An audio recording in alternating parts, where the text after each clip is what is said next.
Dear students, good morning. This is the class for April 21st, 2020 for Asia e Africa 1. So let's start with a quick review of what we did yesterday. And we started the class off with this question. How can we decide when a non-standard English usage is an error or an innovation? And so I asked you to briefly comment on this if you want in the comment box of that class.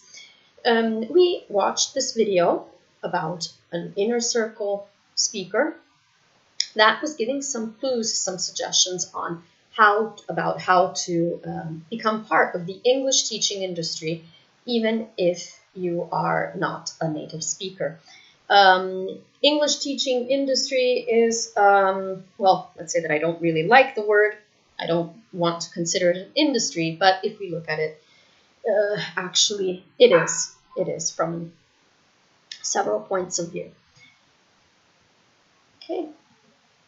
And so we focused that class, yesterday's class focused on inner circle Englishes, more specifically on British, American, and Australian Englishes. I know this is a course for Asia and Africa, so we're going to briefly get through this and devote most of the course to Asian and African varieties. But still, I think that some comments on the inner circle English are useful, and they must be part of the course. So we looked at what happened when colonizers, British colonizers, got to the United States, or to what is now considered the United States, of course, and Australia. Well, they had to name things that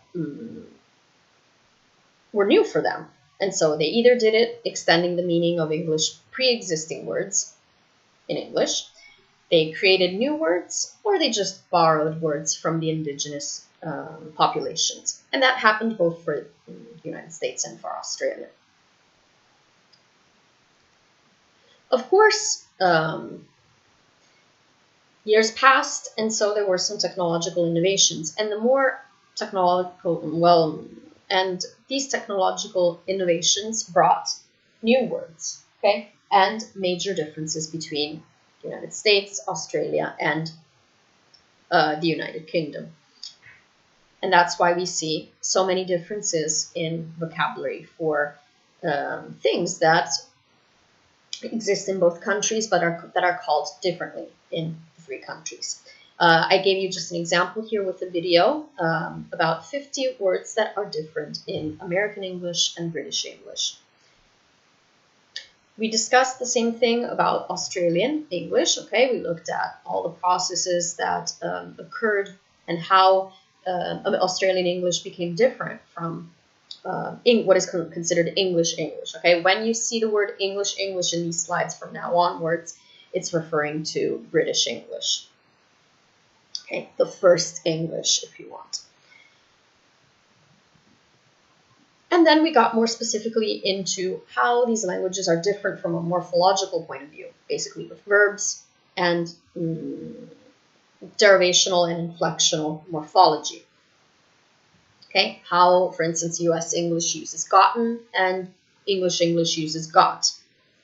Okay, or how US English prefers some suffixes like stir, gamester, teamster, gangster, whatever, and other suffixes that come, for instance, from French. Remember, US English is a melting pot, so it got suffixes from several populations.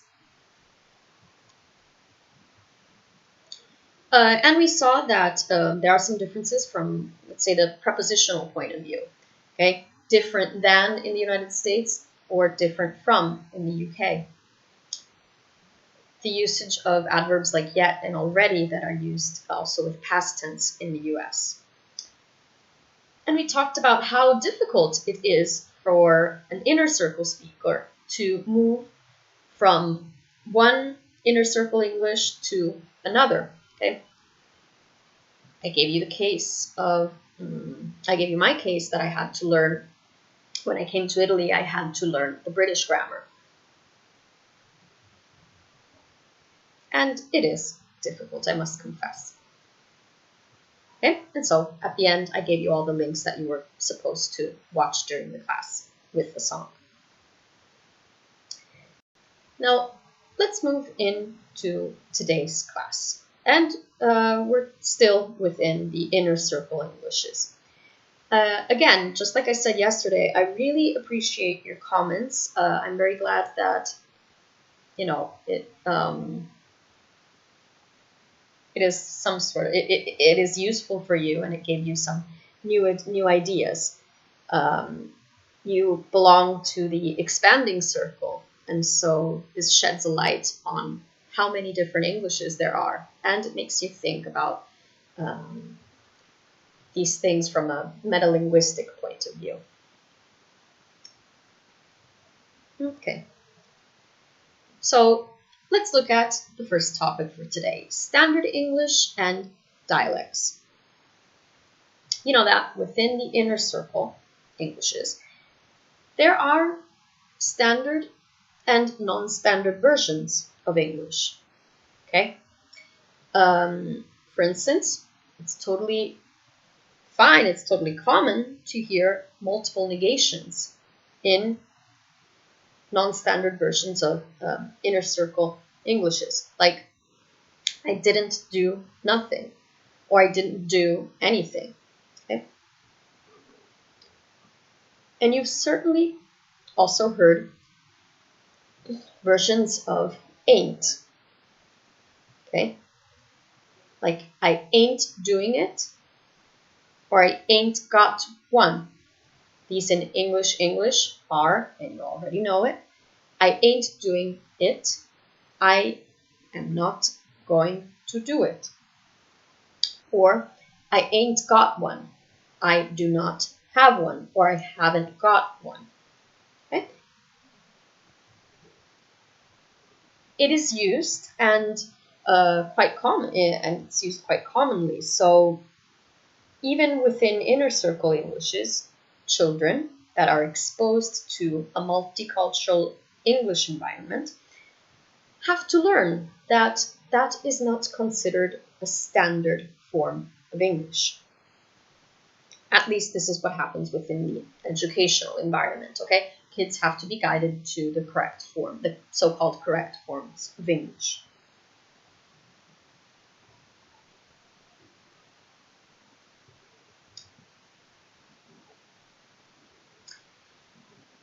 Now, let's look at something that is less common, that is typical of non-standard English, that is considered non-standard English within the inner circle.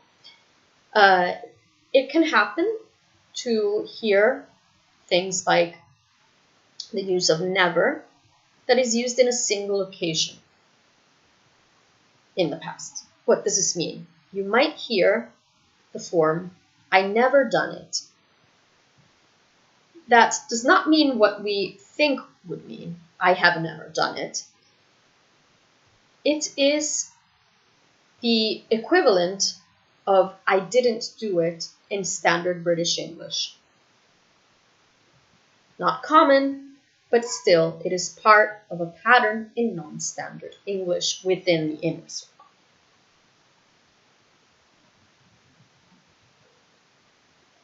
Okay, non l'ho fatto. This one means non l'ho fatto, not non l'ho mai fatto.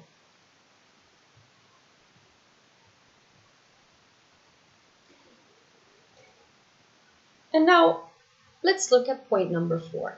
The extension of the third person s used for the first and second person. Remember, we saw this form in other varieties of English that did not belong to the inner circle. Okay, I think it was something that we saw with Indian or Ghanaian English, where it is perfectly fine to find. Well, it is common. Sorry, fine is not a word that I should use. Like forms like I once or you once and he once. So there's a sort of pattern. Non-standard inner circle Englishes find this sort of, use this sort of pattern where S is just applied to all first, second, and third person singular. Remember, it's just a matter of economy of language, of moving your brain towards something that is simple for the brain to apply.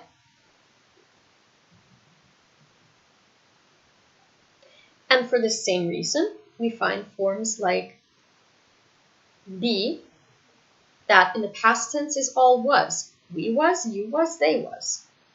Again, simplifying language.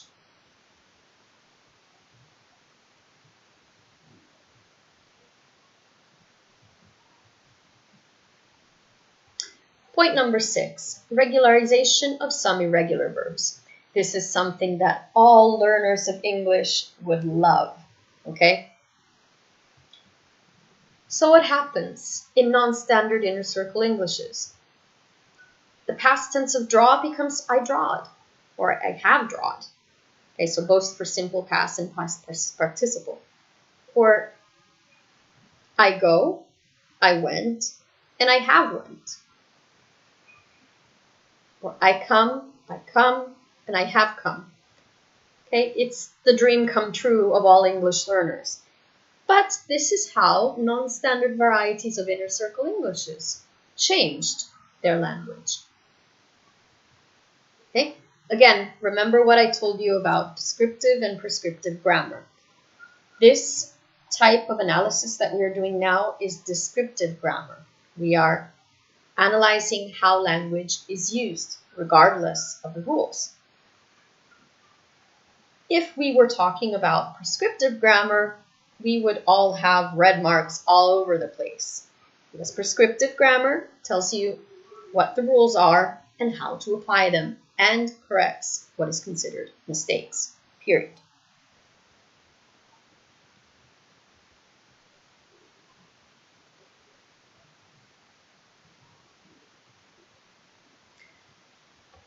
And then about adverbs.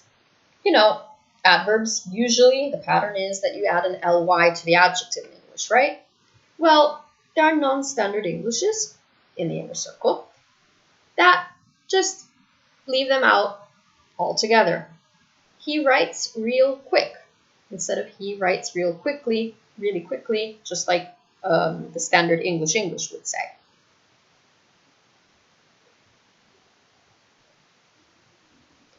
Or they get rid of plurality. Okay, so they don't add the plural form, the plural mark, to nouns related to measurements after numerals. Sorry. So you would hear something like 20 year or 10 pound.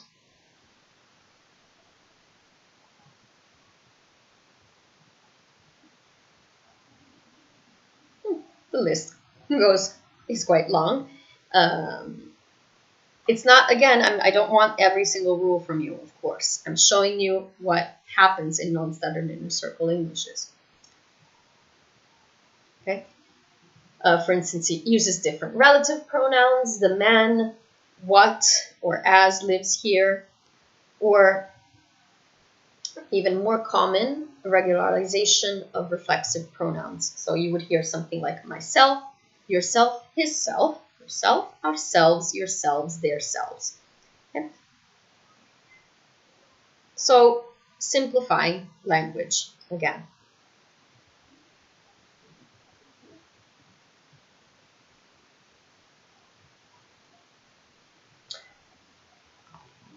And if some forms tend to simplify rules, there are also cases where there is distinction. For instance, in non-standard English, you would hear something like a distinction between the verb do, used as a main lexical verb, like fare, and the auxiliary verb, okay, l'ausiliare do. So you could hear something like, you done it, did you? Which in standard British English, or English, would be, you did it, did you? Or you did it, didn't you, actually. Let me fix that.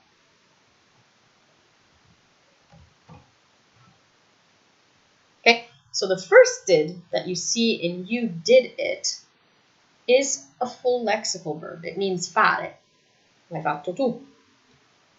The second did that you see there, didn't you, is just a question tag. Okay, it's the usual question tag that we use in English in general. So it does not mean fare. It's an auxiliary verb. And so what did non-standard inner circle English do there? It made a distinction between done, used as fare, and did as the auxiliary verb. Plus, and probably this applies to some form of non-standard American English, it does not use the question tag didn't you, but it uses did you. So affirmative verb with affirmative. Okay? Whereas British English would use affirmative sentence and a negative question tag.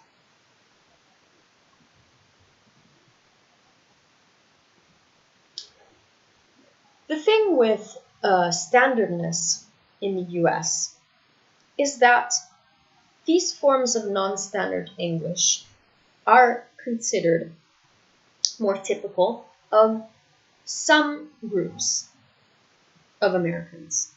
It is more connected to race rather than class. Okay? You are more likely to hear these forms within the varieties of Hispanic English or Black English, or better to say, African American Vernacular English. So they are more part of, let's say, it's not something that belongs to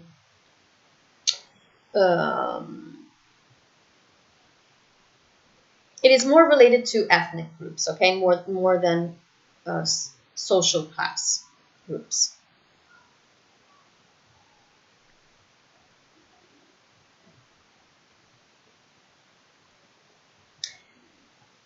I want to give you some examples that are directly from that were extracted from Milroy and are part of those that are mentioned in your group.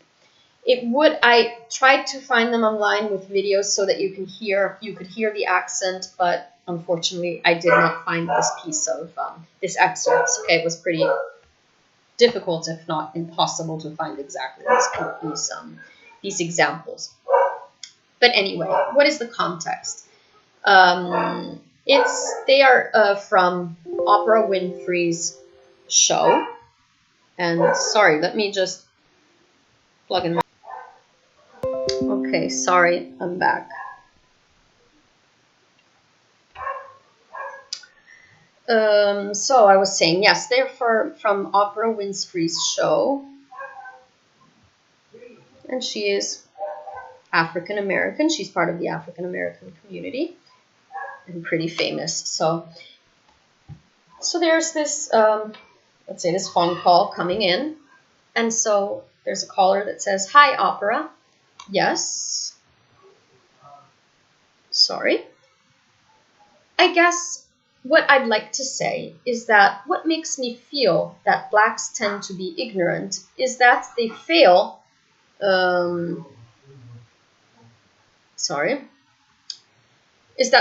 to see that the word is spelled A-S-K, not A-X.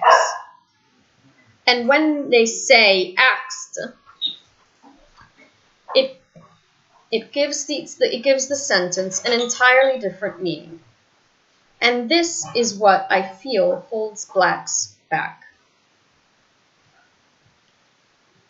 Okay, so they're talking about the pronunciation of ask in the past tense. Okay, when African Americans say ax for ask. And so the past tense automatically becomes axed. And so Winfrey asks, why does it give it a different meaning if you know that's what they're saying? Sorry. There you go. And the second caller says, but you don't always know that's what they're saying. The problem seems to be that everyone tries to push something down your throat by arrogance. That's not the way to get something done. You could speak your own language, you could have your own way, but don't force someone else to have to suffer and listen to it. You say, what? Well, I'm an accountant and... Well, wait. Let me get back to you. What is causing you to suffer? Well, I think there is a certain way of speaking that has to be considered the acceptable way of speaking. And because of that, this is the type of language you speak when you're out in the world. If you want to speak Spanish at home, that's fine. If you want to speak Black with your friends, that's fine. But don't insult someone else's ears by making you listen to it. Okay, it's a little out of context, but if I remember correctly, it's referring to some forms of African American English that use the word ax instead of ask. Okay, it's a matter of pronunciation. And so the whole deal is about, are these forms proper or improper to be used in public? Okay, so they are sort of stigmatizing this use of English in public, okay, outside the ethnical group. Okay, that's what this second person says. If you want to speak Spanish, fine, but speak it at home. If you want to speak Black, okay, I want you to notice this word. Just use it at home. Okay. And this is something that comes both from people who do not belong to these ethnic groups and also from within these groups.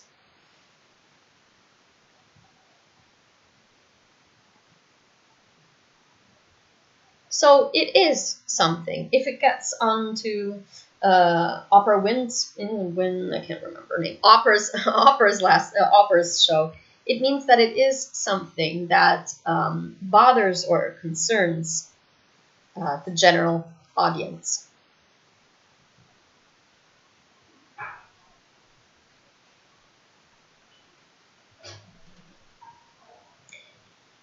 Now, this other section gets a little more into what happens with verbs in non-standard inner circle Englishes of the United States. And it's something that we have also already seen in other varieties of English, okay, that goes towards simplification.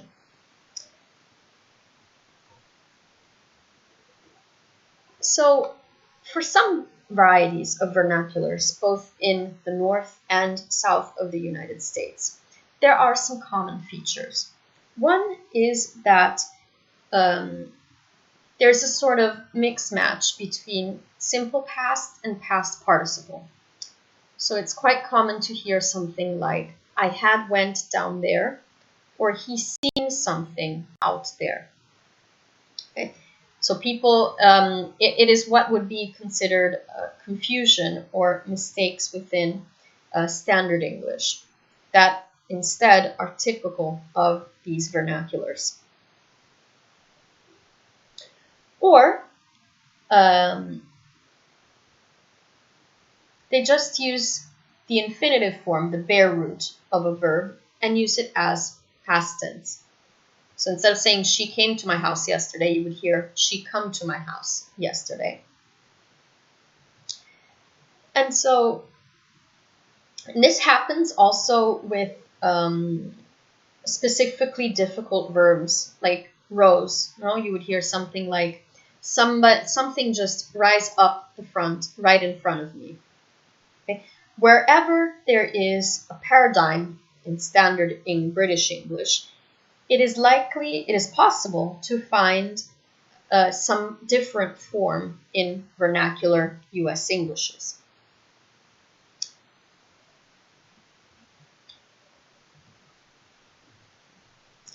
Now, let's look at some aspects that are also used in some African varieties of English and that we've already studied in our previous classes. For instance, in some varieties of African American vernaculars, there's the usage of done that indicates a completed action. Like, I done forgot what you wanted. This means that you totally forgot, you completely forgot what this person wanted. Okay? So it's overemphasizing the fact that something is completed, that is done.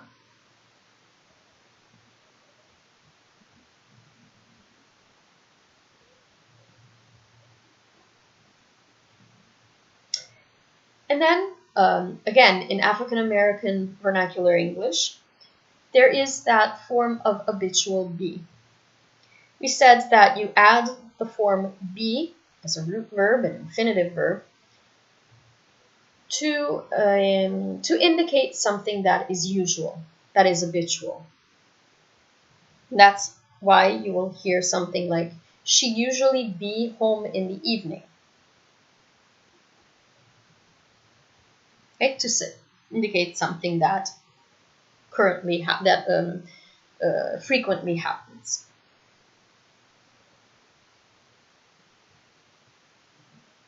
Oops, sorry.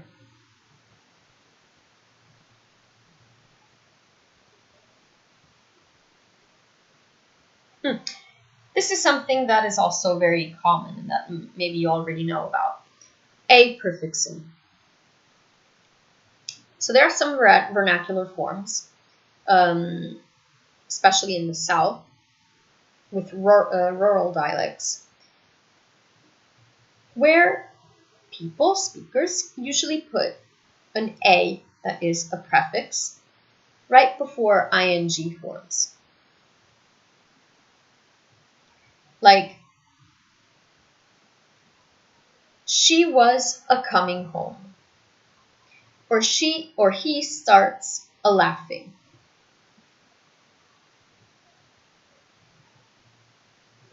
Okay, very typical of southern varieties of US Englishes.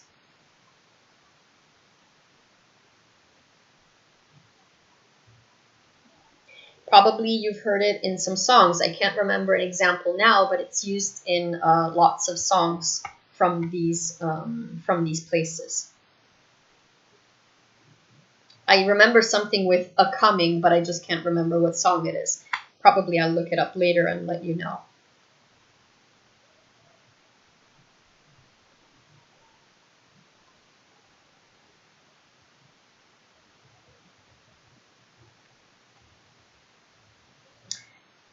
Something else that could happen, especially in southern vernacular varieties, is to hear two pronouns put one after the other. Like, I might could go there, or you might ought to take it. In this case, instead of simplifying language, these speakers add something more to it.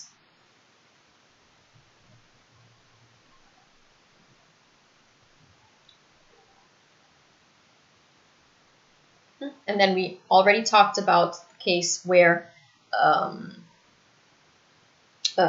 usually the suffix that is used for adverbs is just left out. And this is also typical of southern-based dialects. They answered wrong. Or I come from Virginia, original. Or the usage of multiple negations and the form ain't.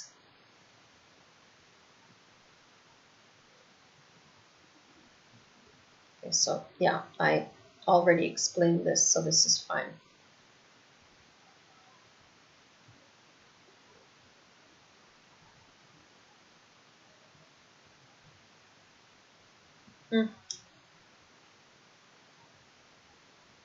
Yeah, that's okay. You can read through the examples, but basically the thing is that these vernaculars use double negatives and the form ain't.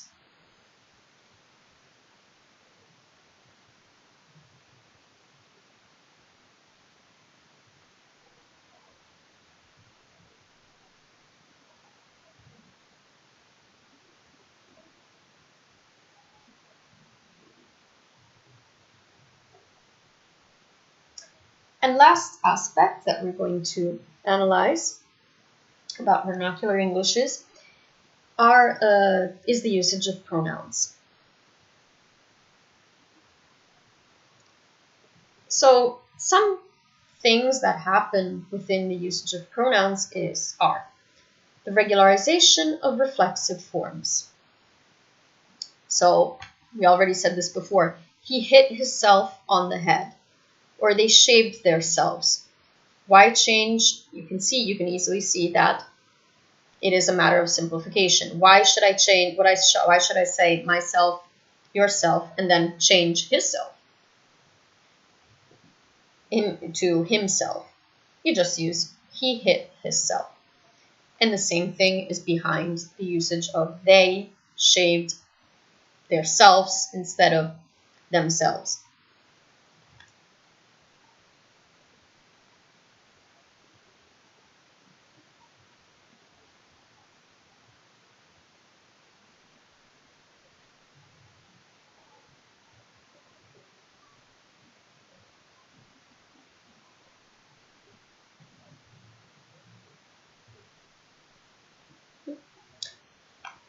Then you've probably heard some second personal plural forms that are typical of the United States, of some areas of the United States. One that is not mentioned here is you guys, okay? And that you guys is you plural. Or in the South, you're going to hear y'all or you all. That is usually contracted to y'all. Y'all won the game. You plural. That is used more in the South, or use that is used more in the northern area of the United States, as in typical of vernacular Englishes.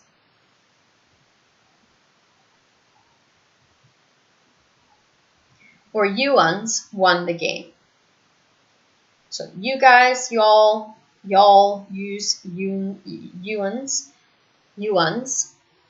are all forms that belong to vernacular English, but they all refer to you plural.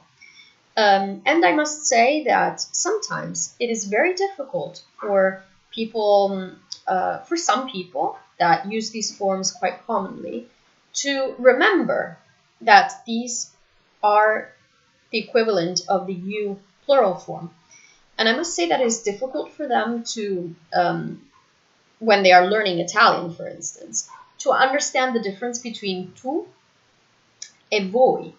If I explain it in terms of you plural, some of them do not understand it. I have to say you guys, y'all, depending on where they come from.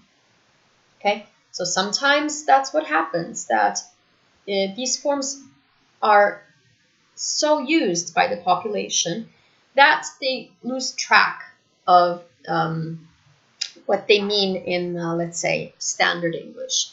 And this problem surfaces only when they are learning another language that, for instance, has a difference between tu e voi. So a you in the singular form and you in the plural form. You have to explain it the way they know it. Okay? And now, let's see. What happens over here? Okay. There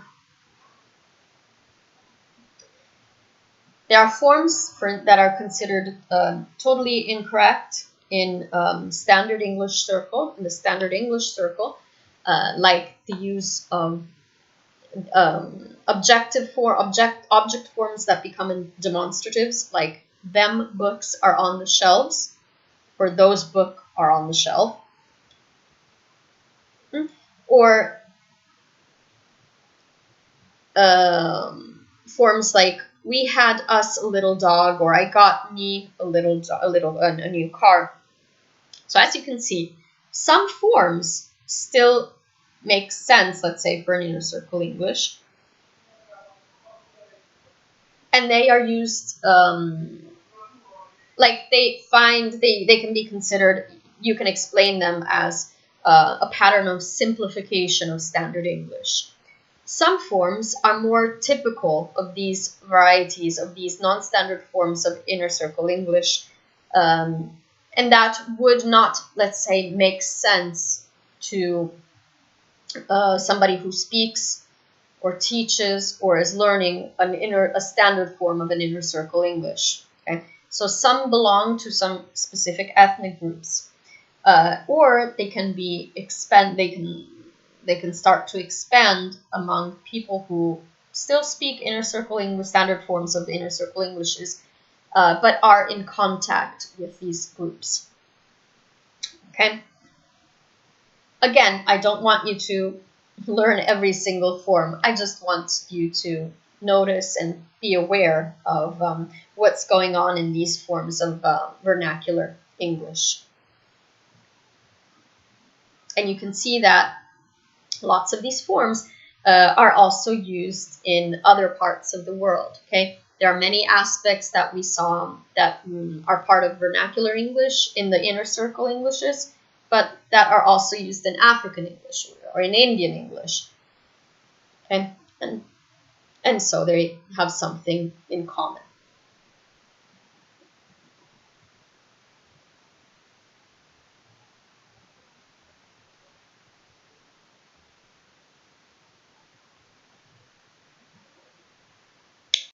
Okay, so now let's get into another section.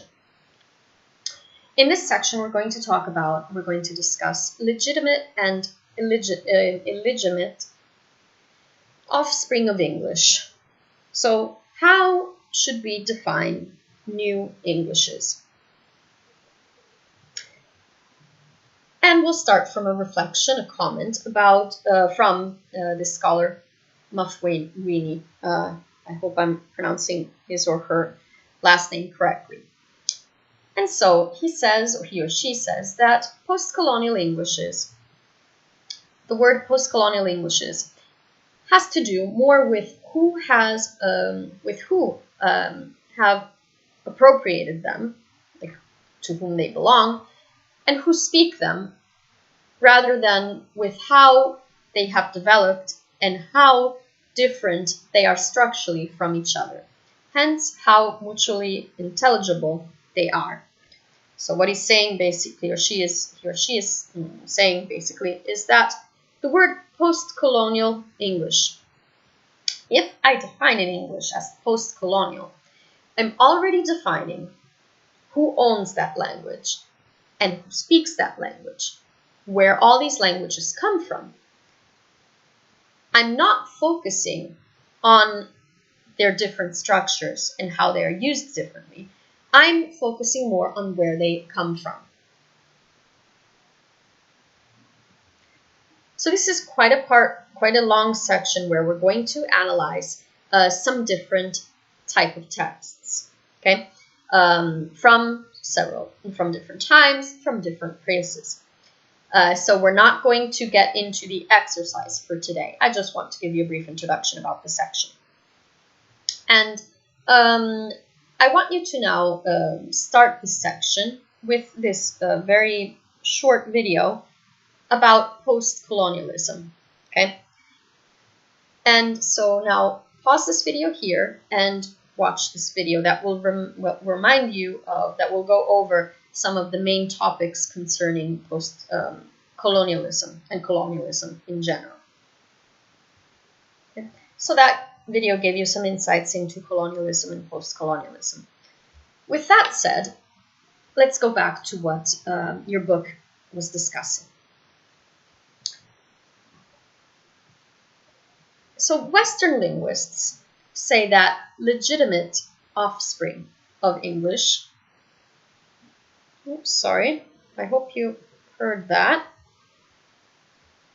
Okay, sorry, let me repeat that. So Western linguists, so linguists that come from the Western world, say, what is going on?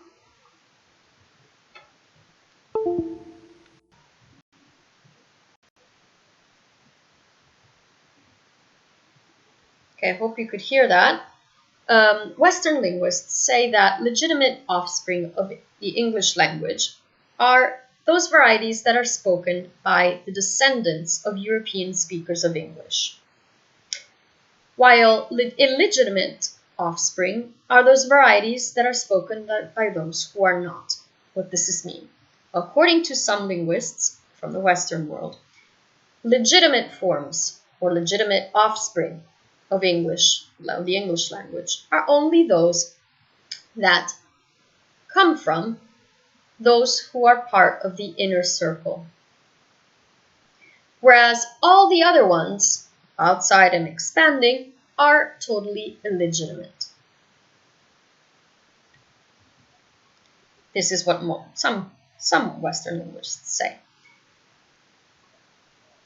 The thing with defining and classifying Englishes into these two groups, being legitimate or illegitimate,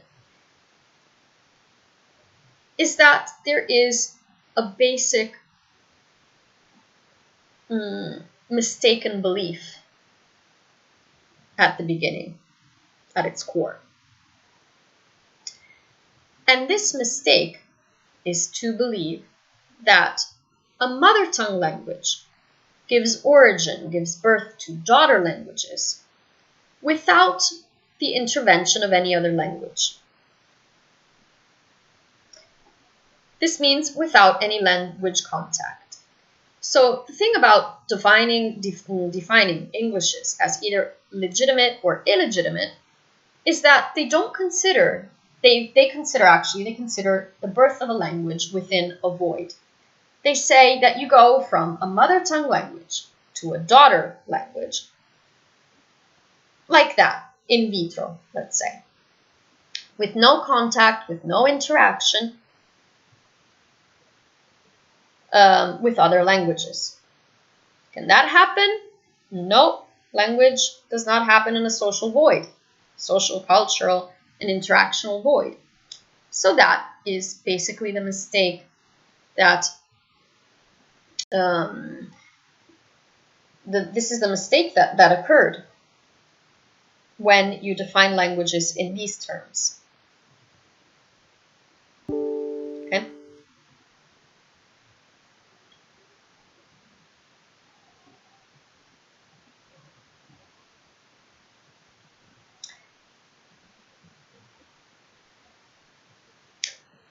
And then I think we'll stop here for today, because then we get into a pretty long exercise where we're going to analyze several extracts from different historical moments and different locations.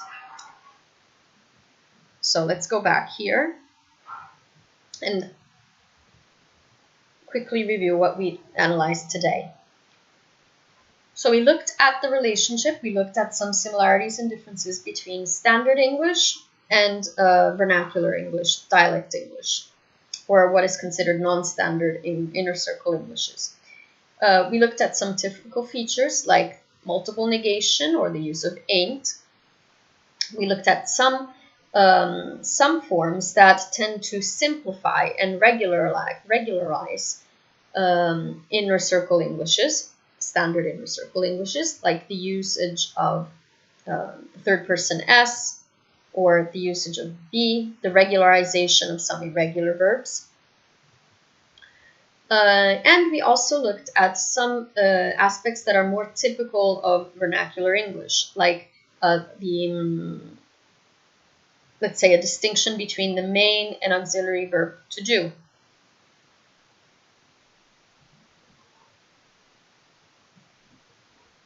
Okay. And we looked at some aspects that are both common in African American vernacular English and African varieties of English themselves, like the completed done, or the habitual be, or something that is more typical of Southern vernaculars, like the prefixing of a in front of forms that end with ing.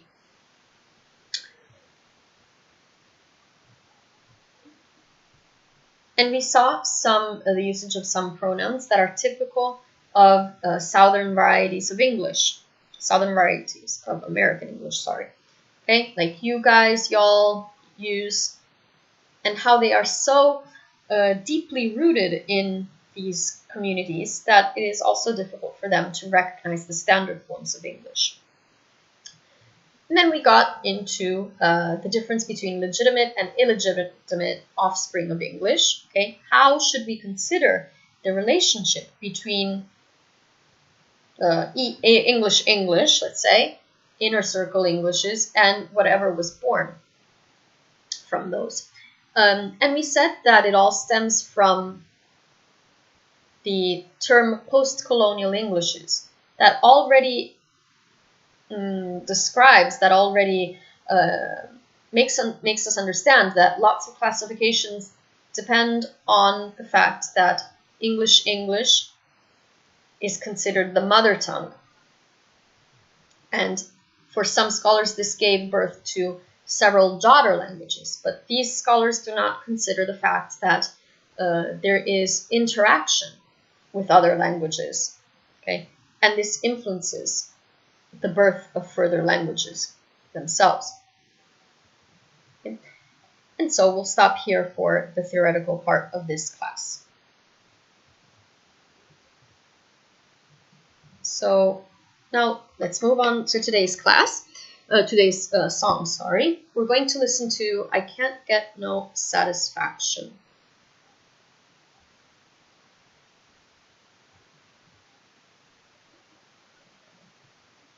Let me make this a little bigger.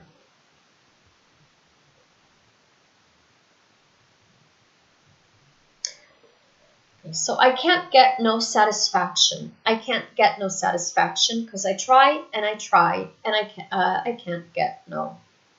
When I'm driving in my car and that man comes on the radio and he's telling me more and more about some useless information supposed to fire my imagination.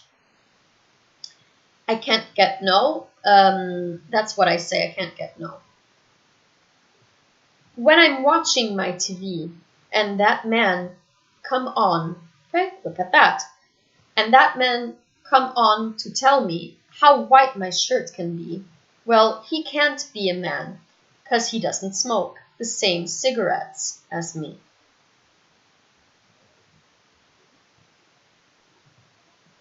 I can't get no satisfaction. I can't get no girl with action because I try and I try, I can't get no.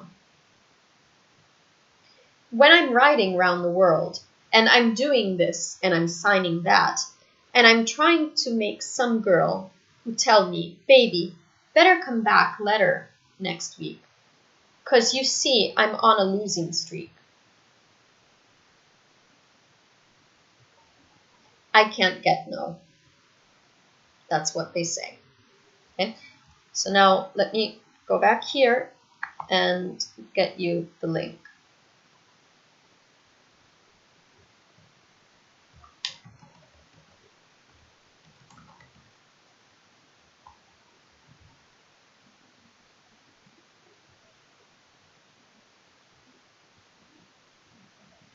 Okay, so here's the link. Oops, sorry.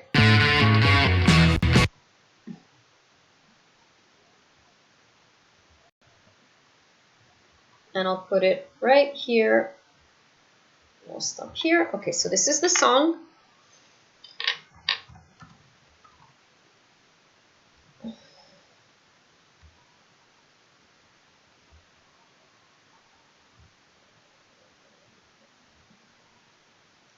And then I'll put the link that you're supposed to watch over here. Sorry.